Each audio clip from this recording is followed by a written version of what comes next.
If you've ever wondered who else has been a little bit low today, who else is doing their best to hold it together, how do I cope, and how can I make things better?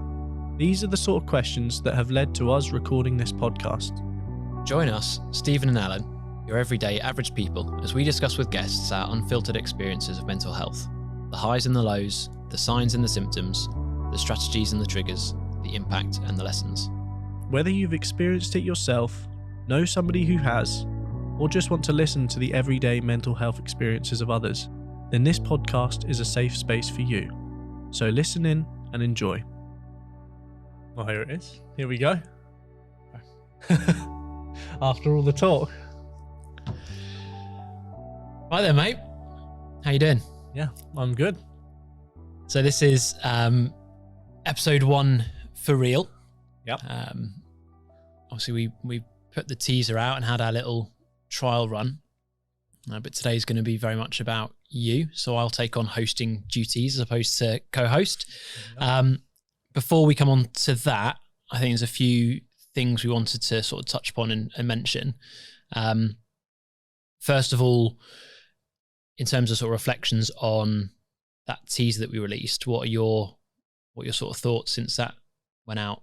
So we released that today so those that are listening, probably not today, but we released that today and we're recording this the same day. So it's gone down really well. And we've put out a few posts, which I just want to say a big thank you to Sam, who is my work colleague, also my teammate at Roselle.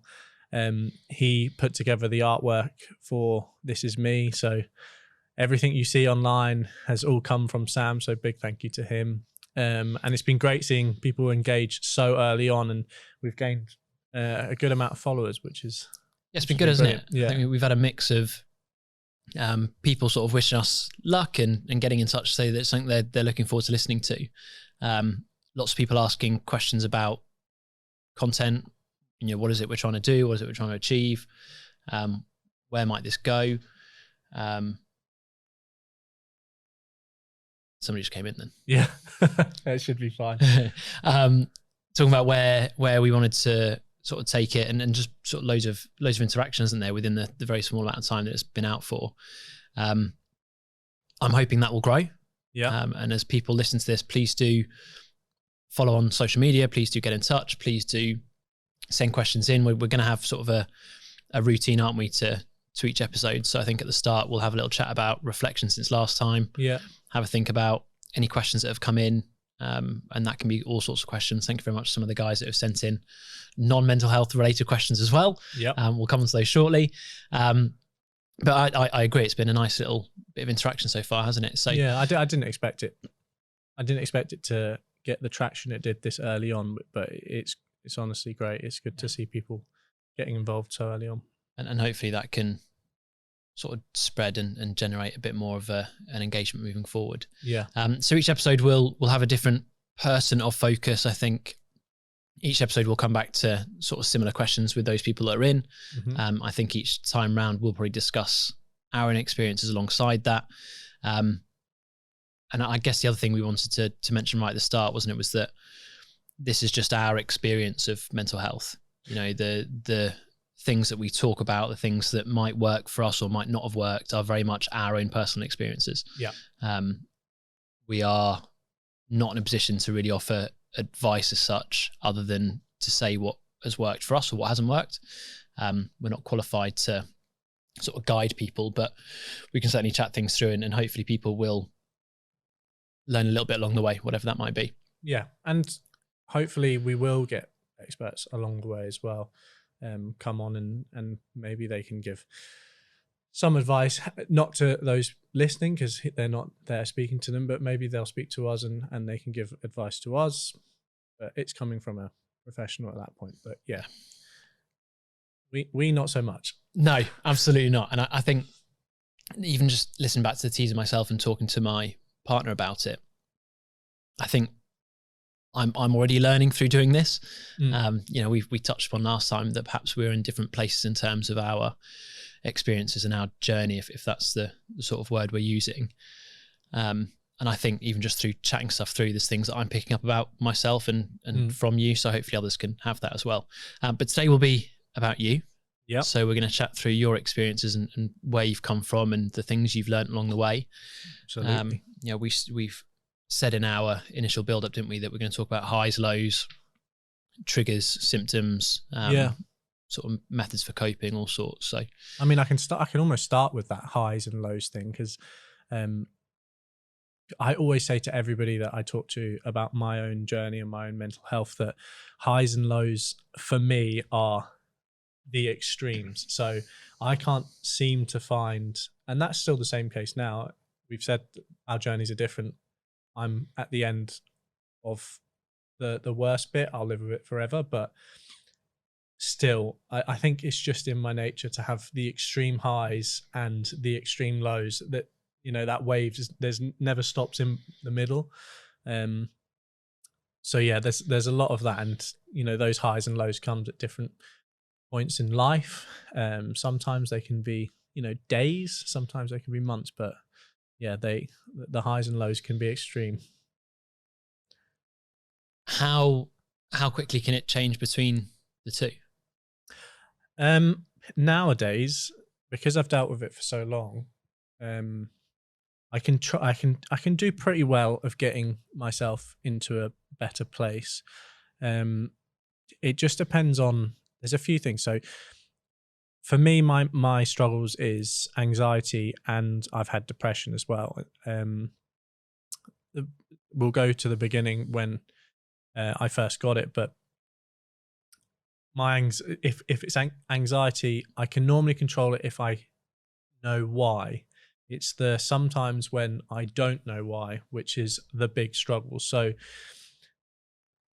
I'll just be sitting there at work and I'll have an anxiety attack, and if I can think why, I can calm myself down. So I mean, I had one recently, actually. It was only about a month ago. I was setting up some equipment at work, and I just felt my heart just drop, and then it just started smashing out of my chest. But I knew exactly why. I hadn't slept well for a fair few nights, a few parties, a few late ones, and got to work, and I was obviously sleep deprived. But I took myself away, used some of the techniques that I've learned, which we'll talk about, and I was able to come straight back out and carry on as normal. Now, if I didn't know why, when I get an anxiety attack and there is no reason that I can think of, that's the hard part, because it's somewhere in there, but my head's not telling me. Yeah, I'm smiling because I get that. It's similar for me, and we'll talk about me another time. But you know, if you're able to rationalize it, I guess it's understanding the background to that attack, isn't it? You know, what is it that's causing that? So therefore you can rationalize it and try to put it into perspective a little bit. If you can't figure out why, you almost worry about the worrying. And because I'm so far on, I've had plenty of anxiety attacks, and because I've had so many, it's not as scary for me. But I always think after every one, for the person that experiences it for the first time, sometimes it does feel like you're having a heart attack sometimes. And it can be so scary. And if you've never had it and no one's near you and you don't know how to deal with it, so the one I had last month, all I did was I quickly went to the toilet, looked in the mirror, did some breathing exercises, 5 minutes, straight back out to work. Was fine. But if I hadn't had previous experience, you could imagine how long that would last and how much damage that would do to someone. And that's probably the start of their journey, is to figuring out why. How long has it taken you to get to a point of being able to do that in 5 minutes? I'm 30 now, so my first experience of mental health was when I was 18, so 12 years. And I don't know when I started becoming okay or good at controlling it. And remember, that's only the times that I know what's wrong. If I don't know, then I'm a whole different ballgame. Yeah, it's a bit different. So 12 years. Taking you back to 18. Mm-hmm. So what was it that you can attribute to the starting point at the age of 18? And did you realize when you were 18, or was it later on in your life that you realized that's when it started? No, yeah, it was pretty abrupt for me. So my experience started due to basically abusing cannabis. When I was 18, I was at Highlands College studying sports, doing my BTEC National, and was given this great opportunity towards the end of my time there to go to America and become a sports coach, well, a soccer coach. And I was desperate. I was like, that sounds amazing. Go to a camp, you've got accommodation, you're in America, 18. I look at people now and I'm thinking, wow, I was actually really young. 18 is quite, like, my brother's 18. I'm thinking, oh, I can imagine you being in America. You think you're old at the time, don't you? Yeah, but in reality. So I went off, but before I went off, I was smoking weed in Jersey, quite on and off. But Jersey's very different to California. You know, when I was there, it was legal for medicinal purposes, and what you could get was a lot more potent than the stuff you'd get in Jersey. And I think from pretty much day one, the routine was wake up at 6 a.m, smoke a joint, head to camp for 8 o'clock, finish camp by 1 o'clock, come back, smoke another joint, go by the pool, a couple of hours by the pool, go back in the evening, smoke a joint, go to bed, rinse and repeat for 5 days. And then the weekend was, you could imagine, even worse. And yeah, I thought I was good. Like I thought I was, well, cool. You know, I easily can handle all of this. I'm away from home, living by myself for the first time, you know, working for the first time. And yeah, just one night, I remember one night I just took just a single drag of a joint, and yeah, that was it. Just felt my whole body was just in just turmoil. Everything was going blurry. My head was spinning, my heart was pounding. And, you know, I've had people who have experienced that before. It's like paranoia and people think that it's happening, but for me, it didn't disappear. So that night was brutal. I lay on that couch and I accepted that I'm probably going to die. I didn't go and seek help. I was just like, no, do you know what? This is it. I'm in such a bad way. I'm just going to let myself go.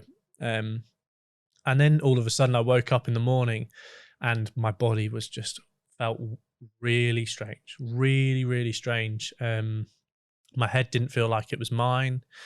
My arms were like, everything about me was just lethargic. My heart was still like irregular at times, and everything was just going on in my head. So I phoned my mum and thought, I'm just gonna have to be honest. And you know, I'm thousands of miles away from home, and I'm just crying down the phone, walking up and down this street, just explaining what had happened. And my mum had also been through something similar, and she was trying to explain to me that, you know, it's normal, but it's so difficult when you're there and it's happening to you to accept that it's normal, because you're like, no, this is something different. This is something different. No. Trust me, you'll be all right. You just need to stop smoking, stop drinking, sleep well, and all the rest of it. And I was just in a pure panic mode. I was all over the place. So at that time, my friend Sean came over, and I got away from it a little bit, but it was still in my head. So I didn't touch any more cannabis, and actually never have. That was the last time I ever tried or had any cannabis. It was 12 years ago at that moment. So I carried on as it was. I was still drinking. Sean came over, and the sort of anxiety shifted into depression. So, you know, my best mate had just come over to California. There's parties everywhere. I was having so much fun, but all of a sudden, not anymore. I didn't want to leave my bedroom. I didn't want to stand up. didn't want to go to work, didn't want to phone anybody, didn't want to speak to anybody. Sean was like, I honestly have no idea what's going on with you. And I was the same. Just lost everything. And when people say you feel like you're in this dark hole and you can't get out, that's exactly how I felt. And I just basically said to my mum that I've got to come back. And even coming back was horrible. I'm standing in the airport crying to my mum, thinking I've got to go in this little tube with nowhere to run. And that was a big thing for me, because for me, anxiety was always fight or flight. That's what happens is your body's, the physiological feelings that you get is because of fight or flight. You're either going to stand up or you're going to run, but your heart's pounding and you're tense because of those two options. But when there's nothing standing in front of you and you're getting all of those feelings, it's so bizarre. So I was getting that with everything and had no idea. So I was standing in the airport with these feelings, thinking I'm about to go into this tube and fly for 8 to 10 hours with nowhere to run. I can't just open the door and get off. When I was there, if I was struggling, I'd run off into my room or I'd leave the house. So I had a real tough time getting on that plane. I did get on the plane, and I was so lucky. I had this girl that sat next to me, who just literally spoke to me the whole time. And little does she know now, I mean, that was it. We walked, when we got off the plane, we walked down the walkway to get our luggage, and she peeled off one way and I peeled off the other. And little does she know, she was literally my savior during that flight, because she just kept me sane. And I was happy that she was there. And she would have had no idea what you were going through or would have gone through. No. And I think that in itself is an important message, isn't it? You never know quite what somebody's going through in that moment in time. People talk about being kind and all that sort of stuff. And I think we're going to find a difference. We're going to find that a lot on this, because people who are going to listen to friends or family that come on are going to be like, I just never realized. I just don't. But you don't know, because especially I try and put on a front to. I don't know. It's I just try and put on a happy face, and sometimes it's not necessarily that way when I'm home. I'll just keep, when I'm in front of people, I'll make sure they're all happy. And when I'm at home, I'll suffer. But do you think there's are there many people out there who know your full story? Is there anyone that's are there many people that will listen to this and not learn something about you? I think a lot of people know my full story, because I've always been so open to talking about it. And that's because when I went through it, nobody was like, no one that I was around apart from my mum was there to say, oh yeah, I've gone through that. Have you tried this? No one knew what was going on. It's different now, because people are talking. We're doing stuff like this. You said in the teaser that you've even got mental health first aid, which is great. But yeah, I'm sure, there's some people like the lads from football, and maybe some people at my work won't know my full story. Hopefully they listen and they, but yeah, who knows? I'm sure they'll all find it interesting, because I don't come across like I've had those struggles. Yes, it's not something that I would have guessed. And I guess it's the same thing going back to the girl that sat next to you on the flight. There's going to be people sat around you all day, every day, and you don't quite know what's going on, whether it's anxiety, depression, or just a really crap day. You never quite know what that person's going through, I guess. So you got on the flight. Yeah. Got off. Yeah. Got here. Yeah. And then the real hard work started, because I was home. My mum was amazing when I came back. She had been through something similar. So, she was pointing me in the right direction. She was always there to help. And then she got me in with some therapist, maybe a specialist, and I started a course of CBT, which is cognitive behavioral therapy. So the beginning of that, I'd say the first four sessions were the most difficult, and that period of time, which was probably about 8 weeks, was so bad. I was so badly depressed. Things like the news, I couldn't switch the news on, and I couldn't see anything bad. And and Facebook as well. I remember going on Facebook and someone had shared a post from someone in America about them taking their own life, and I just remember I was in an absolute mess. So I disappeared off all socials. I stopped watching the news because I just couldn't do it. Everything was affecting me and putting me in a worse place. So I started CBT. First few sessions, I was in absolute bits, basically begging this guy to fix me.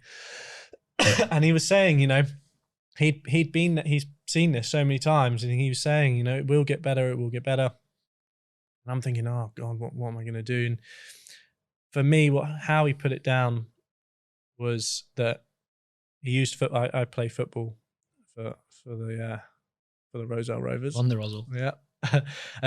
And he used football. He said, to protect, use yourself, your brain, your mind as the goal. What do you have in front of you to protect the goal? And it's a back four, the defense. And he said, well, we're going to put friends and family as one of them. We're going to put exercise. We're going to put eating well and sleeping well. And he says, what I need you to do is make sure you keep doing those 4 things. And I was definitely not. I didn't want to see any friends or family. I wanted to sit in my room the whole time. I wasn't sleeping because my head was full of, I had extreme anxiety, and I was thinking things that were in the future that was no point in thinking about, that might not happen. Eating well, no, probably not. Junk food in my room. And what was the other one? Exercise. Well, I didn't even want to go football. Football back then was my life, and I couldn't even get up to go to training. But he said, just you've got to keep doing it, even though you don't want to. Just force yourself.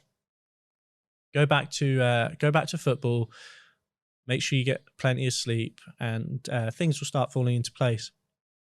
And I got to session 6 or 7, and things were much better. That's like another 6 weeks later, and things were getting so much better. So yeah, CBT for me helped. I got mindfulness. I'm gonna go and grab my Lucozade. Were you? I'm conscious we're going to lose your audio, but were you? Obviously you are open to that therapy. Yeah.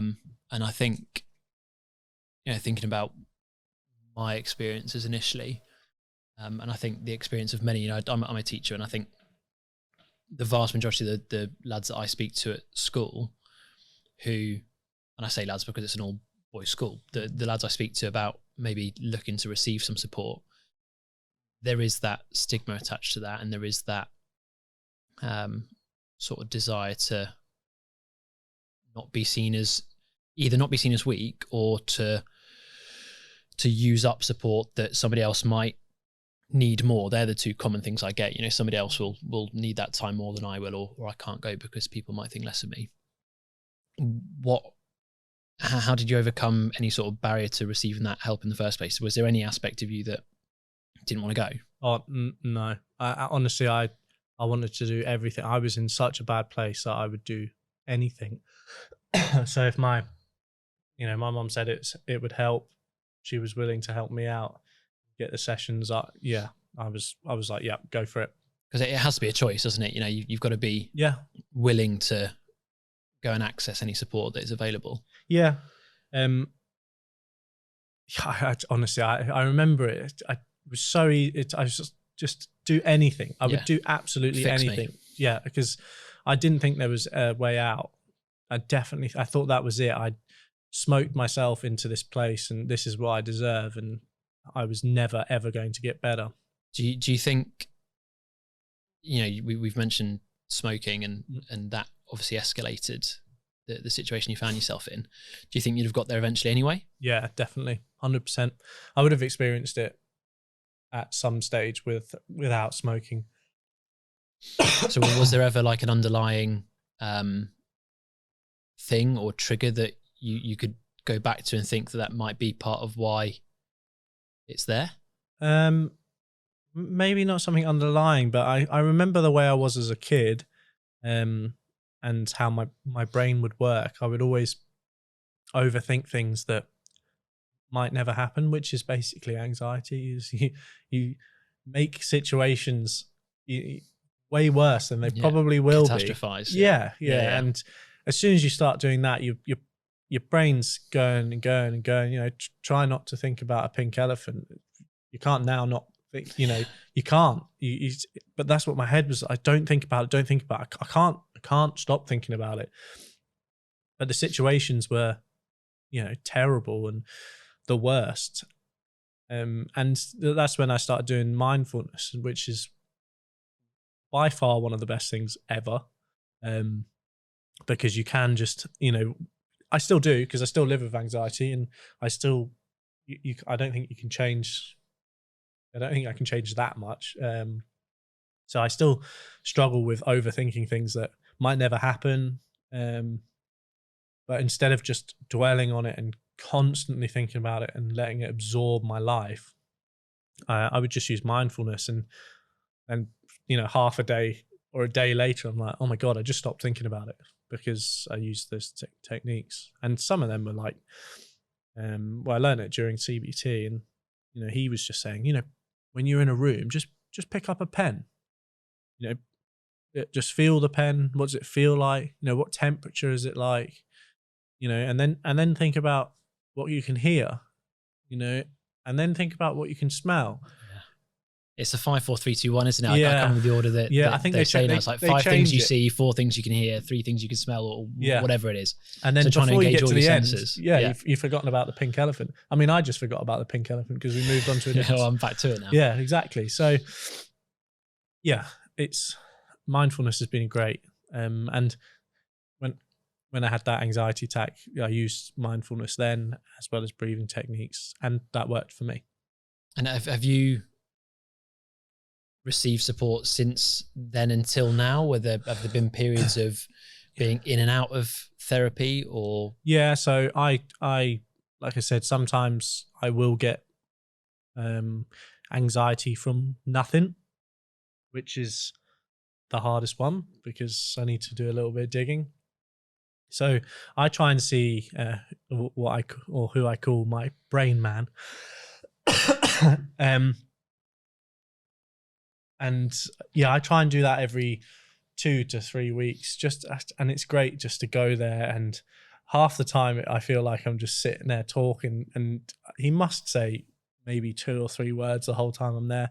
But honestly, it's just like an explosion. And then afterwards, I'm like, oh, I feel so much better because he's, unbiased. He's there to help, and you can say absolutely everything. There is no judgment there. He's just there to help you. And if helping you's talking about things, whatever that may be, perfect. So I still go and see people. You are good at verbalizing it though, aren't you? I think, we've spoken outside of recording and in between about the fact that possibly your ability to reflect upon and talk about your experiences, I think, are very different to my ability to. Is there anything that how do you think that is? Why do you think you're so comfortable talking about it? And if you could give advice to somebody who is struggling to do so, what would that advice be?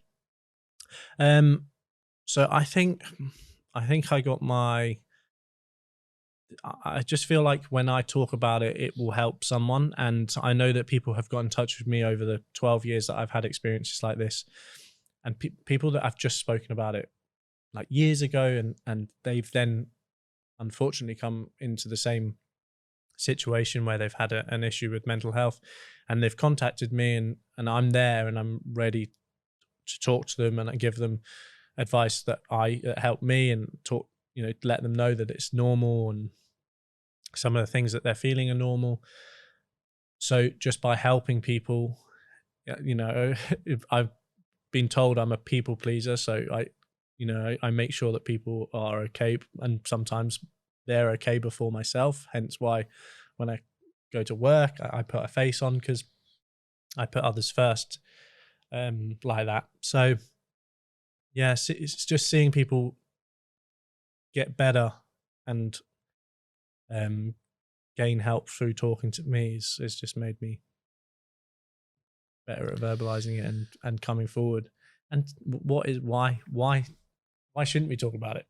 Yeah. Well, that's part of the point of this, isn't it? We're trying to put ourselves in a position that will encourage others to just normalize this. We've spoken about this with a number of people recently. We've tried to have something at school where we're inviting parents in of an evening to come and just talk about mental health. Really, we've got some signposting there for people that they might be able to talk to if they're concerned about their sons, in our case, or their other children if they've got children at other schools as well. But the point of that, and I think what that's evolving into, is just being able to talk about it.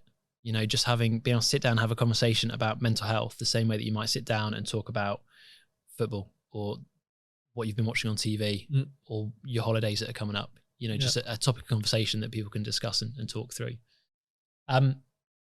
Let's talk about your back four. Yeah.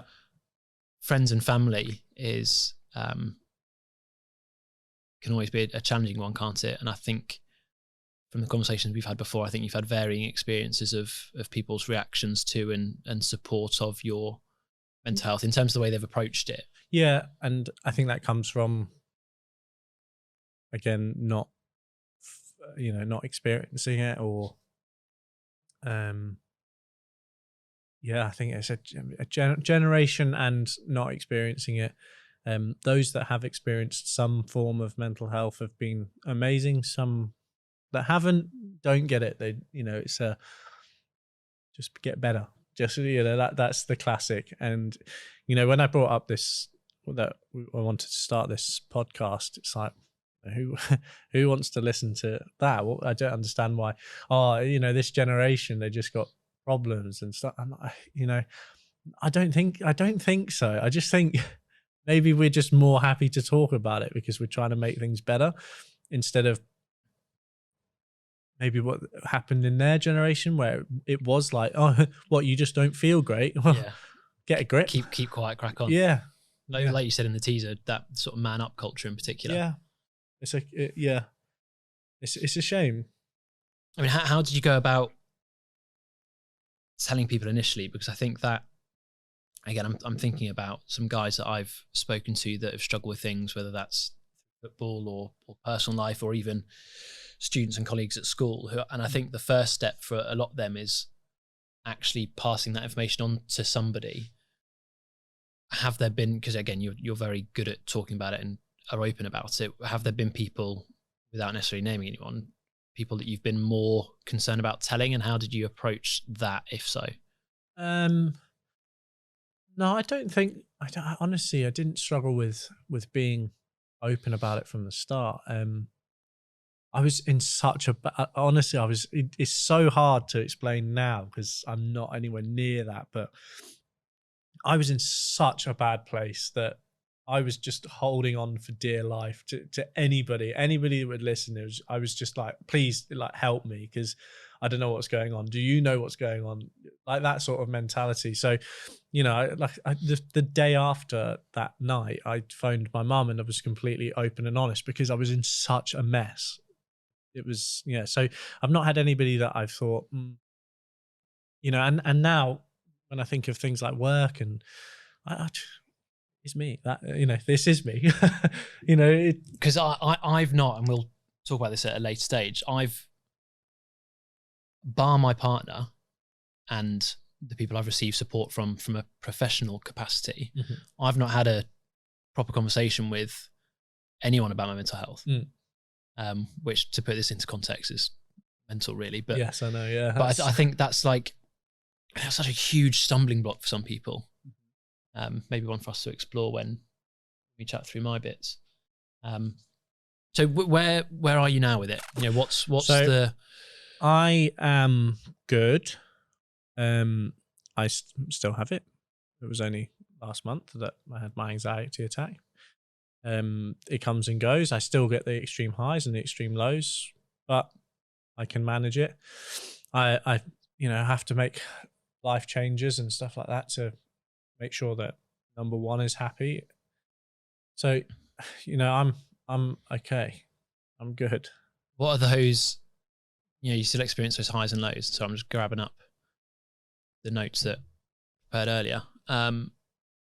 Those highs and those lows, how low have we gone? What are we talking? Recently, I mean, nothing will ever, I don't think I'll ever go back, or touch wood, I'll never go back to what it was when I was 18, because that was by far the worst. It was horrendous. There has been some times, I mean, a year ago, I went for a really, really, year and a half ago, a really, really tough time, almost like an out-of-body experience, sort of almost watching me walk around. It was weird. I wasn't myself. Something wasn't right. And learned from it and had to make changes. And it's just I just have to always adapt and make changes to make sure that I'm on the right path. Because if I'm not happy, then I'm not good to anybody. And most importantly, if I'm not happy, I'm no good to my son, who's pretty much, the most important thing to me. So, well, that's interesting. That's my main question to you. So we've spoken of me that we're going to have a little feature where whoever the focus is on the pod, they pose a question to the next person, irrespective of who that next person might be. And I was thinking, given you're the first one, there is nobody. So I try to have a think, and this is particular to you. And it might be deep. Okay. Your son is number one. Yeah, absolutely. Roselle's future top goal scorer. President. If he turned around in 15, 16 years time and said, I'm struggling. I don't know what to do. I don't know where to turn. I'm anxious, and I think I might be depressed, and I've been going through this and this. From everything that you've learned, first of all, how would you respond as dad? Yeah. And then ignoring the fact that you are dad, based on your experiences, what would be sort of like the 3 or 4 main takeaways that you'd offer as advice to help him to get better as quickly as possible? Well, I would hope that he wouldn't have found it difficult to talk to me in the first place, because I will be open and honest with him from now till, forever. So I would hope that he would find it extremely easy to talk to me about those types of things. So we can catch it at an early stage, and we can start making changes early doors. I'd be gutted to hear him say those sort of things. It's a weird one, because he's 3 now, but I sort of look at him, and my sister asked me this. She said, "Do you think Ewan will have mental health issues?" And he probably will, but as long as I'm there and supportive, and I can learn from my own mum and give him the same sort of support as she gave to me, and also hopefully we live in a different world when this happens, where it is extremely normal, and it's not this just, oh, you're on your own. It's no, there's lots of people just like you, and this is what we can do to make it better. Yeah, I just don't want anything bad to happen to him. Yeah, of course you don't. I know. Of course you don't. But it's bad. Do you think that stigma is changing, and is it changing quickly enough? 12 years ago, it's changed a lot since 12 years ago. Quickly enough? I don't know. I'm not sure. I'd like to think it's ramping up. Yeah, I think it's changing a huge amount. If I think about, again, going back to the lads that I speak to at school, and actually, you know what, broader than that, if I think about people I've spoken to in the last 12, 18 months about mental health, even beyond that. So, go back to your initiative that you were involved in with the government. Yeah. That the guys that spoke to me through my personal life that were regularly not making it to football training or regularly skipping social events, that eventually went, look, mate, I need to let you know that this is why that is.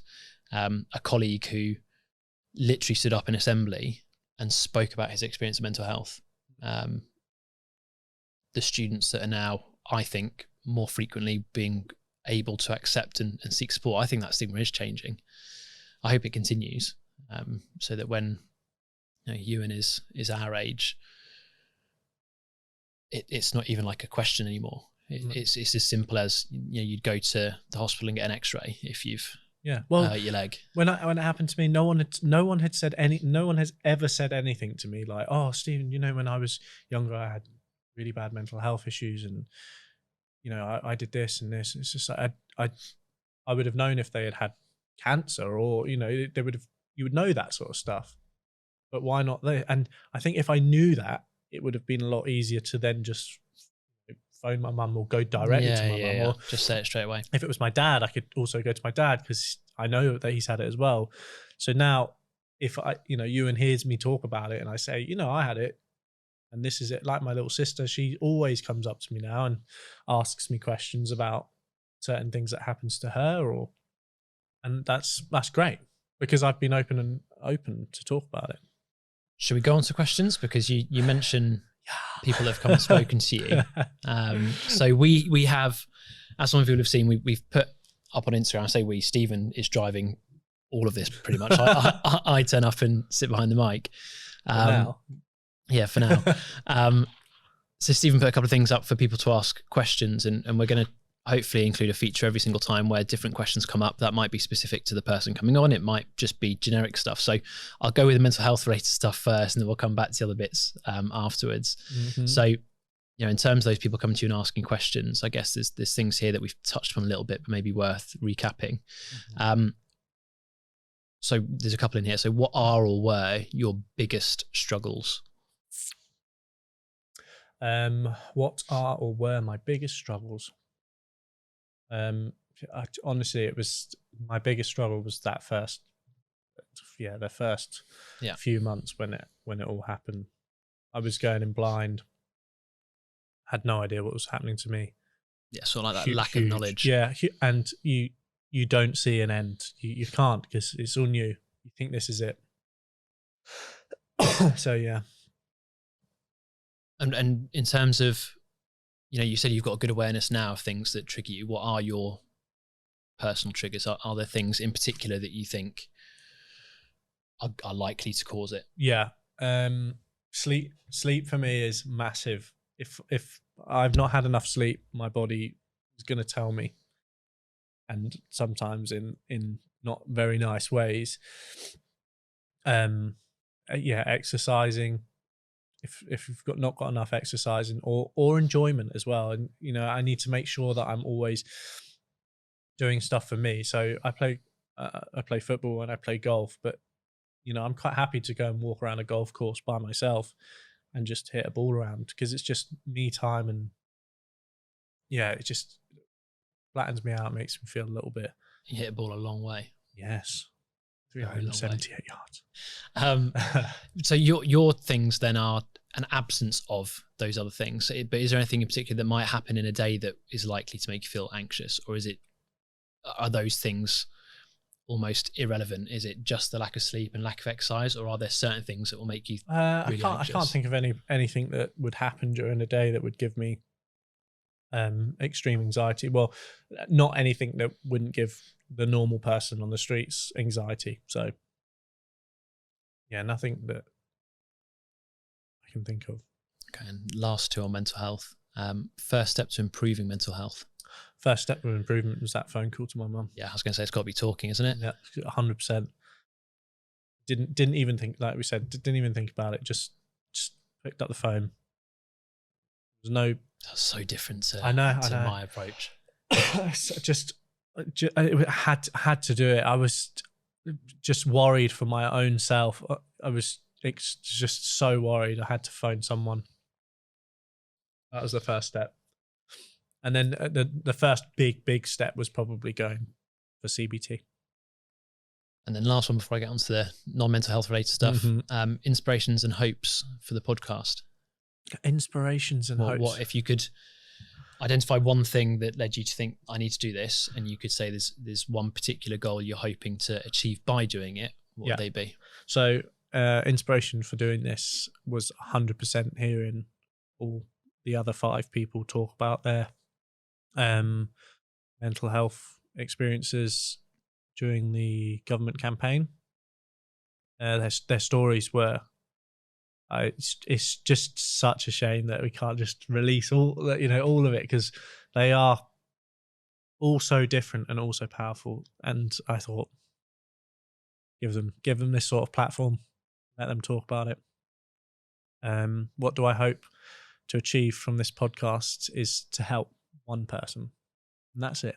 Just a single person. If this podcast, if someone listens to this or watches it and they go away from it feeling even slightly better, then I've won. That's it. I'm happy. Yeah, I agree. And you know what, that one for me doesn't even need to be somebody who struggles with mental health.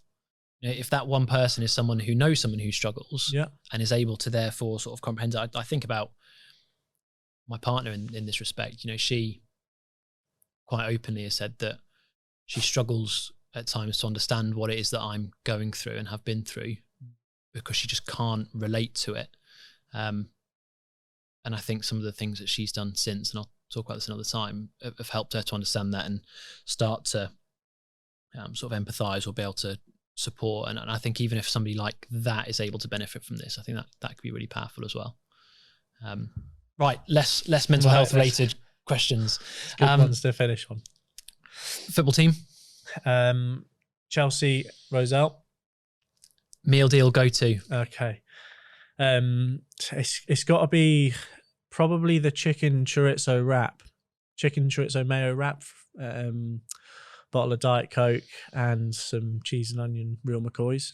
Very nice. Yeah. See, I can't chip in on that because I'm up at school. So yeah, not a meal deal connoisseur, I'm afraid. Favorite football coach? Favorite football coach has got to be your man Trussy. I was hoping you might reel off 3 or 4 that aren't Truscott. Okay. Is there anything you wanted to sort of include or say or impart as part of your story? And I think it's probably worth saying, isn't it, that as we speak to others, aspects of our experience will come out through that as well. But is there anything going into this that you thought, I need to make sure I mention that or share that? I can't think of anything in particular. There'll be things during this whole experience that will come out that I've not thought about today.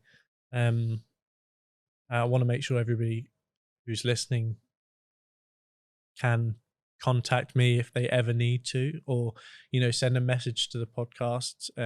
I'm sure we'll do a bit of research on some of the places that people can go. I think we'll signpost, won't we? And, and maybe reach out to some of those people, and hopefully they'll reach out to us as well, so we can point people in the right direction. Yeah, but if your experience has been similar, or there's certain things that you've caught onto that I've said, you want to talk to me a bit more about it, just give me a shout. I'm open to talking to anybody, so just be my friend. I think you mentioned family quite a lot. Mm-hmm. Worth mentioning their support of this episode in particular. Yep. So this podcast episode's been sponsored by Little Thai, which is my parents' restaurant.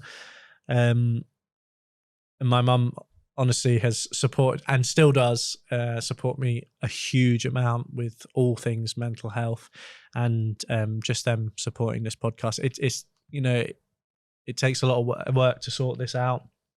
And yeah, I just appreciate them helping to make it happen. Thank you for sharing. Thank you for having me on your podcast. Yeah. So next up then will be me, I guess. So yeah. You're going to take back on the hosting role, and I'll be guest as opposed to co-host. Yeah. And I think you've got a few people potentially lined up after that. So we'll look to probably release this pod within the next couple of weeks, if Yep. sort of considering that in comparison to teaser, and keep things released after that. So please keep the questions coming in. For those that are listening to this, make sure you pop stuff through on our Instagram so that we can include questions next time around. Those questions could be for us, they might be for us to just open up for wider discussion, they might be for the guest that comes in. Please do keep sharing that stuff with us. But for now, that's us. Yep. Cheers, Stephen. Thank you. See you in a bit.